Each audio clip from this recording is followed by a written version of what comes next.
Bismillah ar-Rahman ar-Rahim. Assalamu alaikum wa rahmatullahi wa barakatuh. And welcome to Ramadan Reflections for 2020. Today, being the 16th day of the blessed month of Ramadan, we review the topic of the faithless people, based on verses 31 and 32 of Surah Al Imran, chapter number 3, in which Allah says, قُلْ إِن كُنْتُمْ تُحِبُّونَ اللَّهَ فَاتَّبِعُونِي يُحْبِبْكُمُ اللَّهُ وَيَغْفِرْ لَكُمْ ذُنُوبَكُمْ وَاللَّهُ غَفُورٌ رَحِيمٌ قُلْ أَطِيعُوا اللَّهَ وَالرَّسُولَ فَإِن تَوَلَّوْا فَإِنَّ اللَّهَ لَا يُحِبُّ الْكَافِرِينَ. Say, if you love Allah, then follow me. Allah will love you and forgive you your faults. And Allah is forgiving, merciful. Say, obey Allah and the Apostle. But if they turn away, indeed Allah does not like the faithless. The primary teaching of all of the prophets which Allah sent to humanity was to know and worship Allah. And this takes place through knowing Him, knowing Allah, by way of the prophets and the books which Allah sends with them.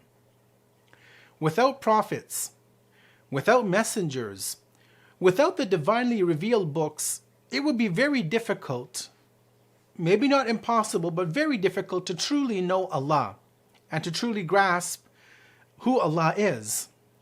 And therefore, the way of submission to Allah is to acknowledge Him and His oneness, and to obey Him in all matters, and entirely and wholeheartedly to submit to Him alone. However, this submission is done through acknowledging and accepting His prophets.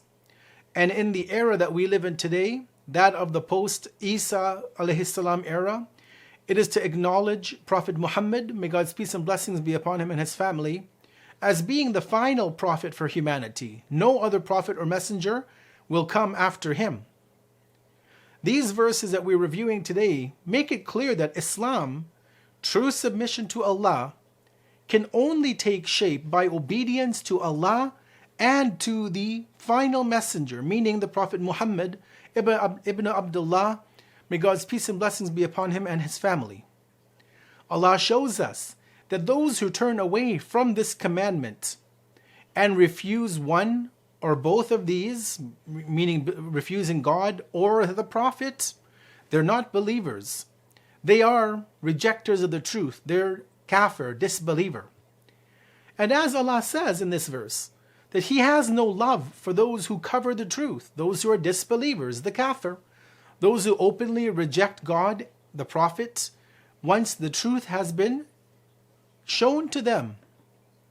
Now, from these two verses, the first one obviously is very interesting on many fronts, because it sets down the guidelines for humanity at one level and the Muslims at another level. Now, what do I mean by this? Keeping in mind the time of revelation of these verses, that is 1400 years ago, when the Prophet Muhammad, may God's peace and blessings be upon him and his family, was on the scene, and in Mecca or Medina, he was talking to the Jews, he was speaking to the Christians, he was interacting with the polytheists and other groups of people. The Prophet in that environment was ordered to command the people towards his prophethood, to accept the previous ones, but to confirm his prophethood, and to confirm the book he was given, the Quran, and this religion which he was perfecting and finalizing, which is Islam. His first command was to tell them that if they truly love God, whether they be Jew or Christian, if you truly love God, O Christian priest, O Jewish individual, or even if you're a Muslim, then the way for you to show your love for God is to follow this prophet, Prophet Muhammad, may God's peace and blessings be upon him and his family. This shows us that Islam is not just submission, quote unquote, to God, as some Muslims today claim, that they stick only to the Quran, they don't want hadith, they don't want the Prophet, they don't want the Imams. No, rather the Prophet himself plays a direct role in Islam, and every previous prophet plays a direct role in their teachings to their community.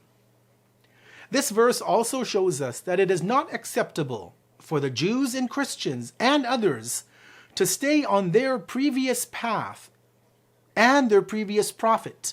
They must constantly be on the lookout for the next best prophet and his set of teachings. And if they intentionally fail to do so, they will be held liable by Allah, by God. They'll be disbelievers. It's clear from these verses. Now, this verse continues, and Allah tells them, beloved Prophet Muhammad, may God's peace and blessings be upon him and his family, to remind the people that through their love of Allah, and through their devotion, and through their following of the Prophet in his sunnah, in his tradition, not only will they attract the love of Allah, this is something which everybody strives for. I'm sure we all want to be beloved by Allah. But the verse continues and says that Allah will forgive that person of their faults. What greater desire can a human being, can a Muslim have than to be forgiven? Now these verses, as I said, are very thought-provoking and will require you and I to sit and analyze them in depth to really better understand the words of Allah. However, we have to obviously leave that for another time. We don't have the time to go into that discussion today.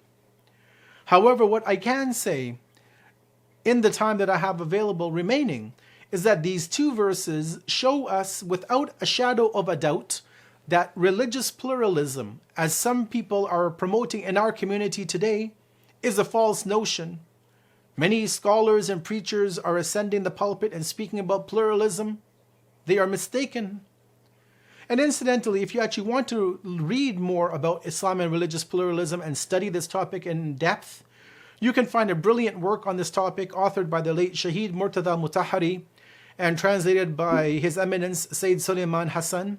And it's found on alislam.org. We will leave the link in the description and also on the screen for you to read this book, to download it for free, and to reflect on the method and the angle which Shaheed Murtada Mutahari takes on this topic.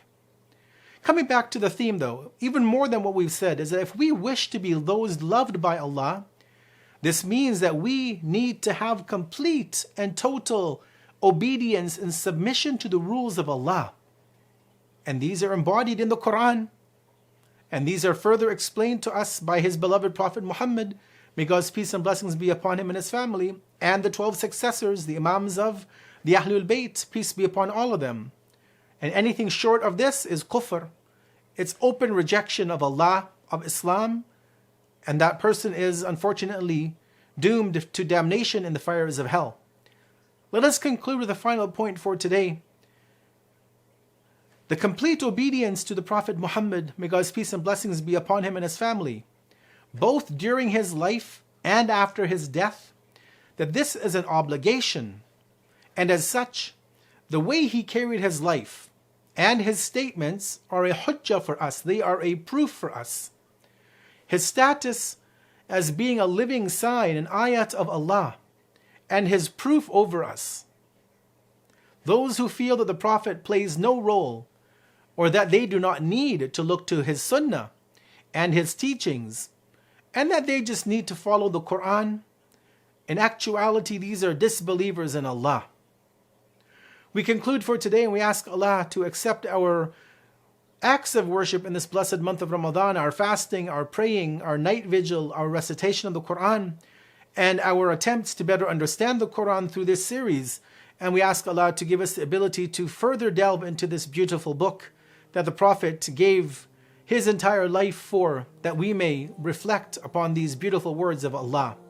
Wassalamu alaikum wa rahmatullahi wa barakatuh.